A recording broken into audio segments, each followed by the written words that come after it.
I've never been afraid of my house at night. I grew up here. Every creak in the floor and every whisper of wind outside felt familiar. But the night I realized I wasn't alone, everything changed. It was late, past midnight.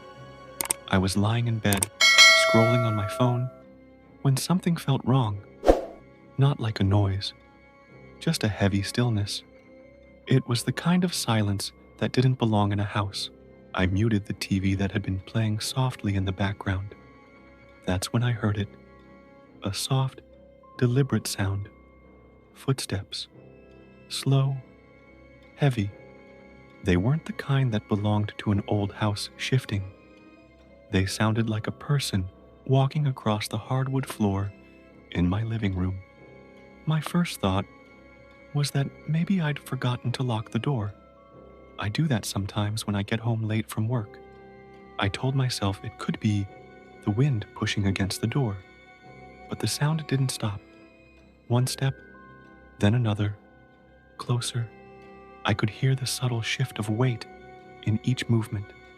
I got out of bed quietly, trying not to make the floorboards creak. My room is upstairs, and the stairs are old, so they squeak no matter how careful I am.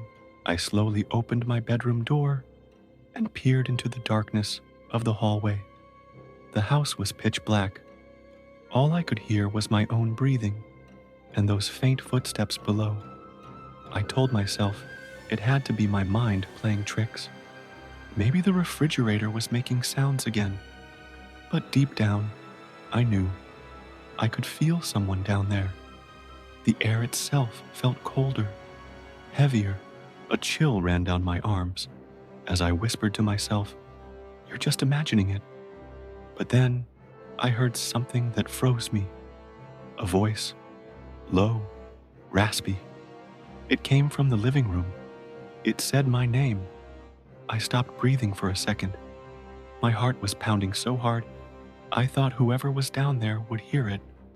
I don't live with anyone. No roommates, no family, no neighbors who come in. There should not have been a voice in my house at 2 a.m. I slowly crept down the stairs, holding my breath with each step. The floor groaned under my weight, and I winced every time. I could see the faint glow of the streetlight leaking through the curtains. It barely touched the darkness in the living room. That's when I saw it. A shadow, not mine. It was standing near the hallway closet, tall, thin, unnaturally still. I froze mid-step. The voice came again, this time clearer. "Come here." It wasn't yelling. It wasn't whispering. It was something in between. Calm, almost like it was waiting for me. I wanted to run. Every instinct in my body screamed at me to turn around. But I couldn't move. My legs felt like they were locked in place. The shadow shifted slightly, like it tilted its head toward me. That was the moment my courage cracked. I stumbled backward, almost tripping over the bottom step. But there was no sound of movement from the figure. It just stood there, silent, watching. I reached for my phone in my pocket, only to realize I'd left it on the nightstand upstairs. I tried to speak, to demand who was there, but all that came out was a shaky whisper. "Who are you?" No reply, just that suffocating silence. I backed toward the kitchen. There's a drawer where I keep a small knife, not for defense, just for cooking. But right now, it felt like my only option. I reached for it slowly, my eyes never leaving the shadow in the living room. That's when every light in the house flickered off at once. Total darkness swallowed everything. I felt the walls around me disappear.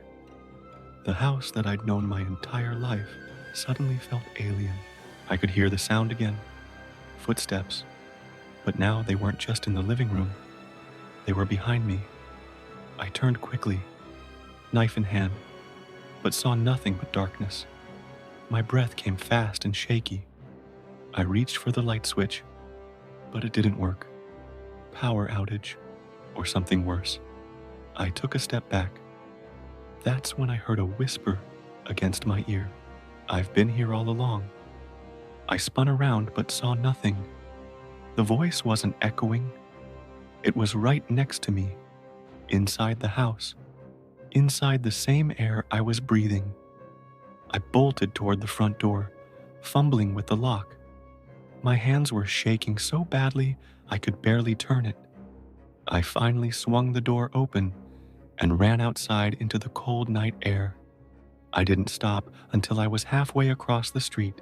I looked back at the house. The lights inside flickered once, twice, and then turned back on, like nothing had happened.